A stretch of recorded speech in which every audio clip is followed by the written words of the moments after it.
The courtroom fell into stunned silence as Monica Ellis stood tall in her wrinkled scrubs, staring down a judge who had just tried to shame her. She hadn't come here for applause, she came for justice. And with the weight of a long night saving lives still clinging to her skin, Monica was about to teach everyone in that room what real respect looked like. You ever have one of those nights where it feels like the world is just determined to break you piece by piece? That was Monica Ellis's Thursday night at Mercy General Hospital in Columbus, Ohio. 14 hours. No real breaks. 3 emergency surgeries. A code blue in the neonatal ICU. A mother wailing over the body of her child while Monica tried to hold her together long enough for the doctors to work. Every call light, every panicked shout from the ER, every shuddering breath she helped steady felt like it stole a little more from her soul. But Monica stayed standing. Like always. Like she had for years, weaving strength from the scraps no one else even saw. By the time her shift ended, the sun was just starting to warm the cracked sidewalks outside the hospital. Monica looked down at herself, blue scrubs wrinkled beyond saving, sneakers so worn the soles had started to peel away at the edges. A deep brown coffee stain splashed across her left knee from a 2 a.m. sprint down the hallway. She thought about going home. About dragging herself into a hot shower and maybe catching an hour of sleep. But the promise she made to Ms. Lillian Brooks pulled at her harder than exhaustion ever could. Monica had seen too many promises break in the face of tiredness, and she wasn't about to let this one be another casualty. Ms. Brooks was a fragile woman in her late 70s who had slipped on an unmarked wet floor at the Savimart grocery store, shattering her hip and almost losing her ability to walk. Monica remembered the night Ms. Brooks came into the ER, trembling, clutching the sleeve of Monica's scrubs like a lifeline, tears carving lines down her brown cheeks.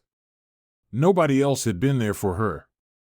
Monica had seen firsthand what pain and loneliness looked like in real time, and now her testimony could mean the difference between justice and another quiet dismissal of an elderly black woman's suffering. She grabbed a black hoodie from her locker, pulled it over her scrubs, and tied her thick curls into a hasty bun. No time for mascara, no time for fresh clothes, no time for appearances. It wasn't about looking good. It was about doing good. The courthouse loomed in the middle of downtown Columbus like a stone giant, cracked steps, soot-darkened pillars, windows that hadn't gleamed in decades. Monica had driven past it hundreds of times without a second thought, but today, it looked heavier somehow. Like a place where people decided your fate without ever bothering to understand your story. She squared her shoulders, shoved her hands into her hoodie pockets, and pushed through the heavy glass doors. The first thing that hit her was the smell, old paper, floor cleaner, and something stale that clung to the air. The security guard at the entrance barely looked up as Monica shuffled through the metal detector. The cold gray bin swallowed her hospital ID and car keys, and when they spat them back out, she snatched them up quickly, her fingers trembling more from adrenaline than fear. She followed the overhead signs to courtroom 3C, her sneakers whispering tiredly against the polished floors. Every hallway stretched long and empty, and every echo of her steps seemed just a little too loud. As Monica slipped inside the courtroom, the sea of stiff suits and pressed collars barely stirred. Lawyers whispered by the windows, jurors leaned back in their chairs, a court reporter tapped idly at a battered laptop. Nobody seemed to notice her. And yet somehow, they did. The soft shuffle of her sneakers, the out-of-place blue of her scrubs under her hoodie, it drew attention like a spotlight. Monica could feel the ripple of judgment move through the room. A woman in a pearl necklace nudged the man beside her. A teenage boy in a blazer snickered behind his hand. Monica kept her head down and moved to sit in the back, folding herself into the wooden bench, hoping to disappear into the oak paneling. The bailiff called the room to order, and Monica stood stiffly along with everyone else as Judge Caroline Whitaker entered. Judge Whitaker was a woman built from sharp edges, tight silver hair, wire-rimmed glasses perched halfway down her nose, a mouth that seemed like it hadn't smiled in 20 years. Her reputation around Franklin County was well known, fair, but relentless about decorum and respect. Monica stood when everyone stood, sat when everyone sat, tried to breathe with the rhythm of the room even though every muscle in her body screamed for rest. The docket was read, names called, attorneys bustled back and forth like chess pieces in an old, serious game. And then Monica heard her name, Monica Ellis. She stood quickly, smoothing the front of her hoodie and scrubs out of reflex. As she made her way toward the witness stand, her sneakers betrayed her again with a small squeak against the polished floor. She climbed the 2 steps to the stand, hands gripped tightly together, heart hammering against her ribs. That's when Judge Whitaker's sharp gaze zeroed in on her.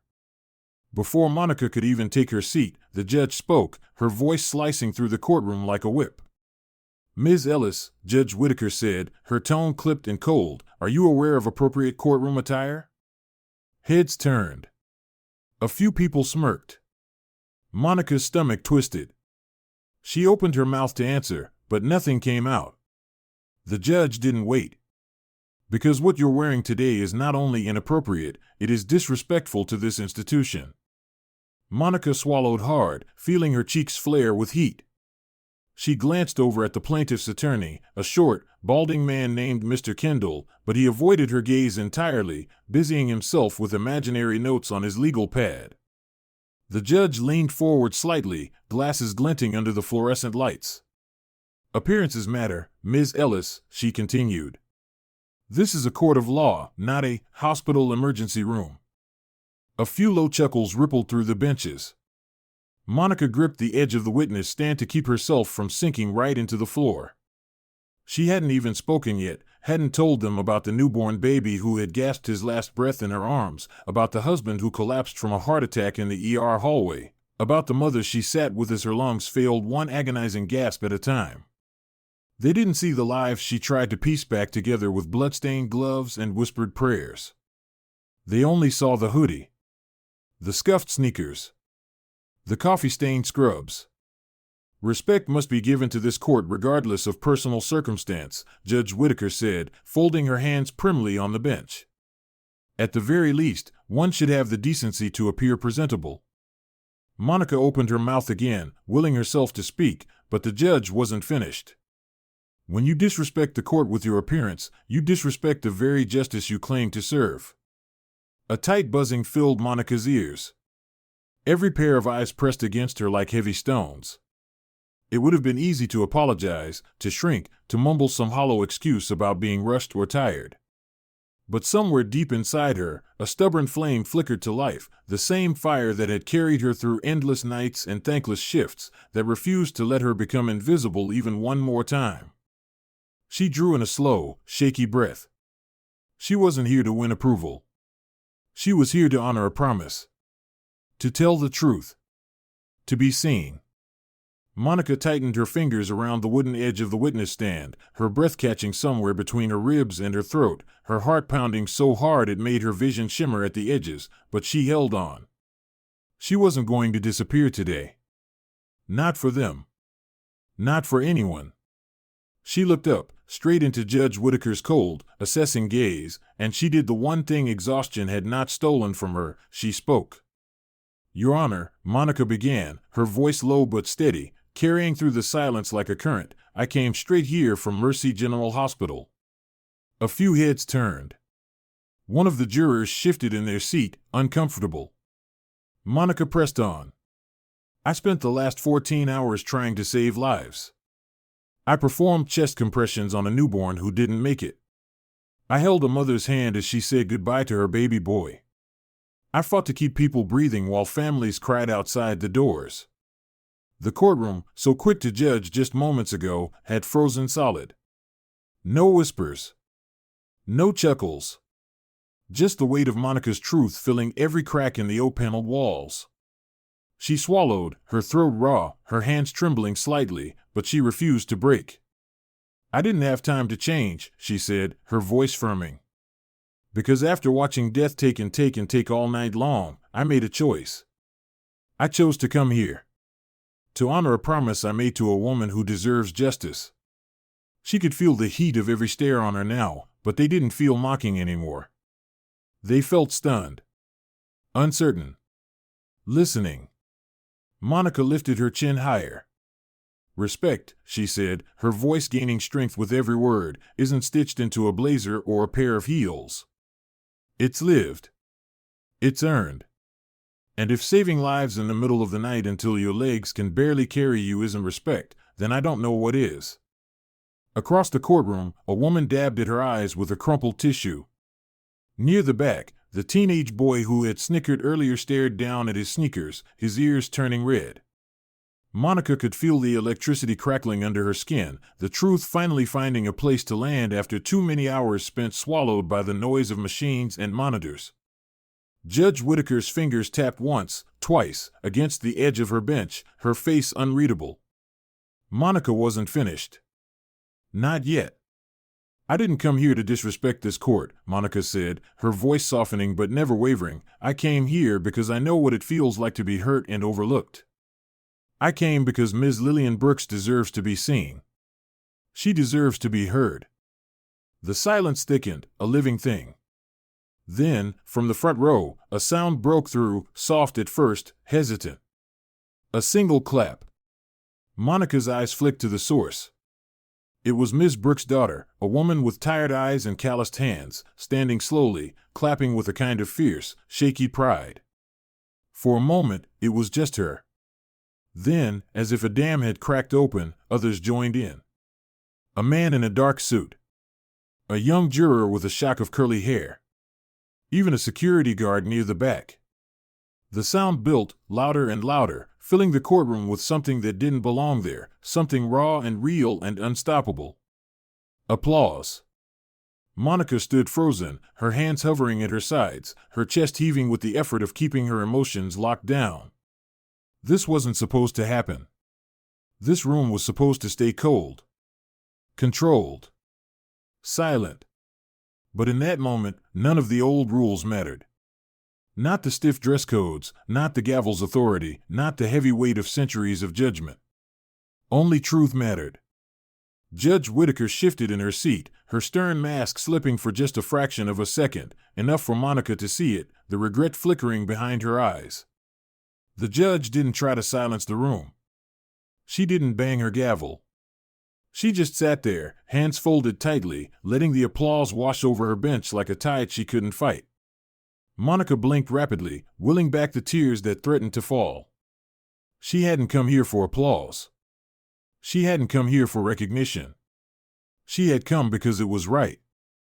Because too many people like Ms. Brooks fell through the cracks when no one bothered to listen. As the clapping slowly faded, leaving the room buzzing with something fragile and beautiful, Judge Whitaker cleared her throat. When she spoke, her voice was different, softer, tinged with something Monica couldn't quite name. Ms. Ellis, she said, her words careful now, like each one was being weighed before it was released, the court recognizes your service. Both within these walls, and far beyond them. Monica nodded once, unable to trust her voice. Her throat burned with the effort to hold it all in, the exhaustion, the pride, the sheer aching relief of being seen, finally seen. Mr. Kendall, the attorney who had called her, stumbled to his feet, his face pale, his hands shuffling papers that suddenly didn't seem important anymore. His voice shook as he asked Monica to recount what she had witnessed the night Miss Brooks was brought into the ER. Monica answered simply, clearly. She spoke about the bruising on Miss Brooks' hip, the broken bone evident even without the x-rays, the way the elderly woman had sobbed in fear that she would never walk again. When the opposing counsel tried to pick at her, suggesting maybe Ms. Brooks had a pre-existing condition, maybe the injury wasn't the store's fault, Monica stood firm. Calm. Professional. Every answer precise. Every word rooted in the truth. The courtroom watched, riveted. Nobody whispered. Nobody smirked. They listened. They heard. After what felt like an eternity but was only about 40 minutes, Monica was dismissed from the stand. She gathered her ID badge and her car keys slowly, her body aching with every movement, but her spirit buoyed by something she hadn't felt in a long time, solid ground under her feet. As she turned to leave, her sneakers squeaking one last time against the polished floor, Judge Whitaker's voice cut through the air again. Ms. Ellis. Monica paused, turning back slowly. The judge looked at her carefully, as if seeing her for the very first time. She opened her mouth, closed it, then tried again. You remind us that respect isn't always about appearances. Sometimes it's about sacrifice. About heart. A hush fell again over the courtroom. No one moved. No one breathed. I apologize, Judge Whitaker continued, and Monica could hear how hard the words were for her, how they scraped against a lifetime of rigid rules and expectations. Not just to you, but to everyone we judge too quickly. Everyone who deserves better. Monica felt something deep inside her loosen, like a knot finally untangling. She offered the judge a small, steady nod.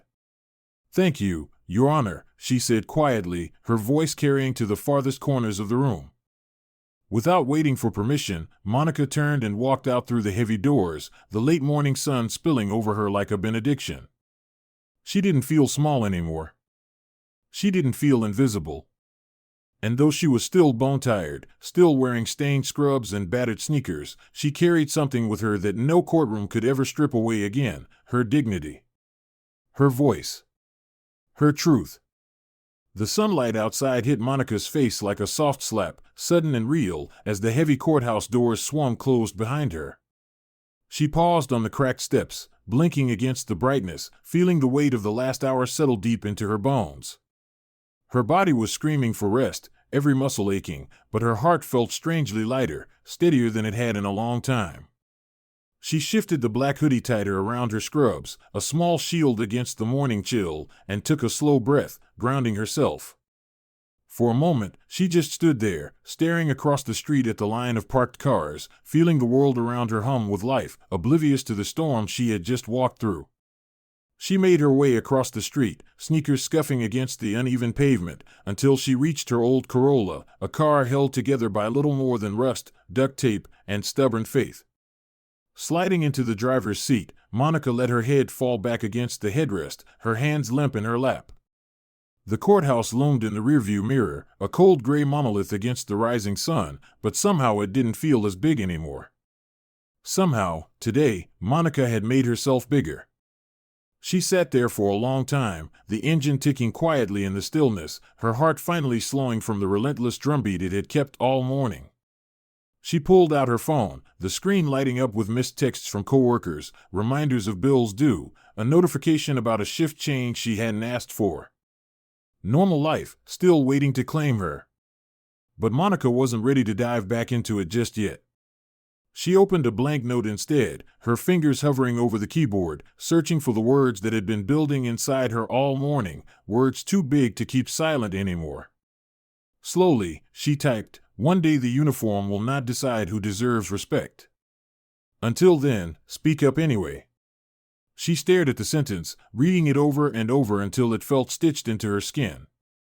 A tear slipped down her cheek, warm and unexpected, and she wiped it away quickly, glancing around the empty parking lot as if embarrassed by her own humanity.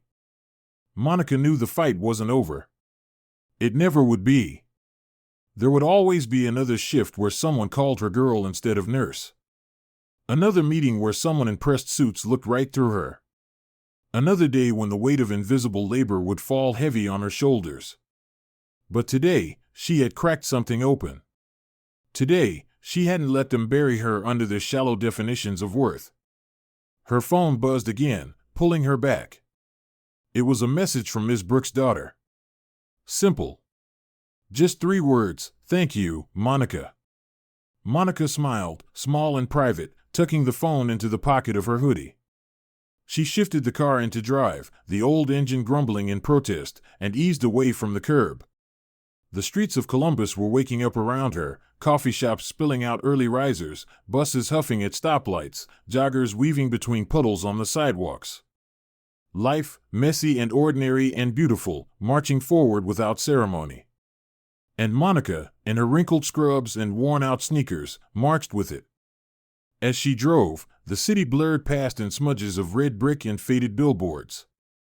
She thought about all the invisible workers she knew, the janitors scrubbing hallways that people never thought twice about, the cafeteria staff making sure patients had meals even when they forgot their own lunch breaks, the orderlies who lifted and turned fragile bodies with aching backs and soft words. How many of them had stood in front of judgmental eyes and felt themselves shrink without ever raising a voice in defense? How many had their worth measured by stains on a shirt, tired lines on a face, the wrong kind of shoes? Monica gripped the steering wheel tighter, her knuckles whitening.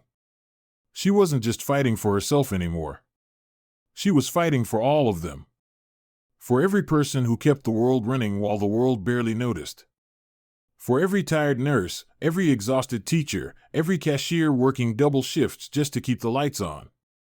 She was fighting for the right to be seen. Truly seen. She pulled into the parking lot of Mercy General, the building looming large and familiar, windows flashing in the sunlight. Her next shift wasn't for another 12 hours, but she didn't have anywhere else to go. This place, flawed and chaotic and overwhelming, was part of her heartbeat now.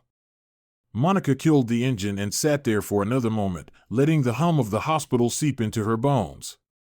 Somewhere inside, alarms were probably beeping. Someone was probably crying. Life and death, always in motion, waiting for no one.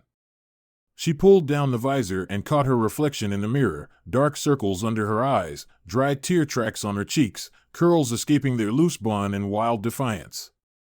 She looked tired. She looked worn out. She looked real. Monica smiled at her reflection, a small fierce thing, and tucked the mirror back up. Maybe no one else would ever see this moment. Maybe there wouldn't be another courtroom standing ovation. Maybe tomorrow, someone would still sneer at her coffee-stained scrubs. But she would remember. And she would keep speaking up. Because dignity wasn't something anyone could hand you, and it sure wasn't something they could take away. It lived inside you. Built in quiet moments. Forged in the spaces where you chose to show up, even when it hurt. Even when it was easier to disappear. Monica grabbed her hospital ID from the passenger seat, clipped it back onto the pocket of her hoodie, and pushed open the car door. She stepped out into the morning light, her sneakers crunching on the gravel, and headed toward the hospital entrance with steady steps. The world didn't hand out standing ovations often. Most days it handed you more burdens, more judgment, more invisibility. But today Monica knew something she hadn't always believed. She knew her worth wasn't up for debate. She knew her voice had weight. And she knew this was just the beginning. As she reached the sliding glass doors of Mercy General, Monica Ellis pulled her shoulders back, lifted her chin high, and walked inside, not invisible, not broken, but burning bright with a purpose no courtroom, no dress code, no careless glance could ever extinguish again. Because respect wasn't stitched into a uniform. It was sewn into the life you lived. And she was just getting started. Every once in a while, life places us in situations where the world tries to shrink us down to what we're wearing, how tired we look, or what title we carry. Monica Ellis's story is a reminder that true respect is never stitched into a uniform or wrapped up in appearances. It's carried in the choices we make, the promises we keep, and the quiet battles we fight every day when no one is watching. Monica showed us that dignity isn't something someone else can grant us. It's something we own from the moment we decide our voice matters. It's when we refuse to let a wrinkled uniform or a weary face erase the mountains we move in silence.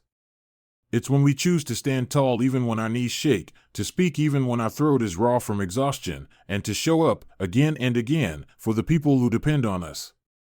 There will always be those who try to measure our worth by the surface, by the fabric on our backs, the scuffs on our shoes, or the tiredness in our eyes. But the truth is, the surface never tells the whole story. Respect lives in sacrifice. It lives in compassion. It lives in the unseen strength it takes to save a life, comfort a stranger, or carry burdens the world never pauses to acknowledge.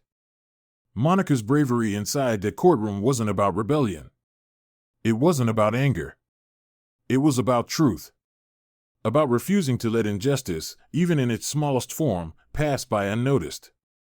It was about lighting a flame in a place built on cold judgment and reminding every soul in that room what real humanity looks like. And maybe that's the lesson we all need to carry forward. Never let anyone else define your worth. Never stay silent when your truth deserves to be heard. And never underestimate the power of speaking up, not just for yourself, but for every unseen, uncelebrated person walking beside you. As the storyteller behind U.S. Justice Story, I just want to say thank you, truly, for being here. Thank you for listening to Stories That Matter.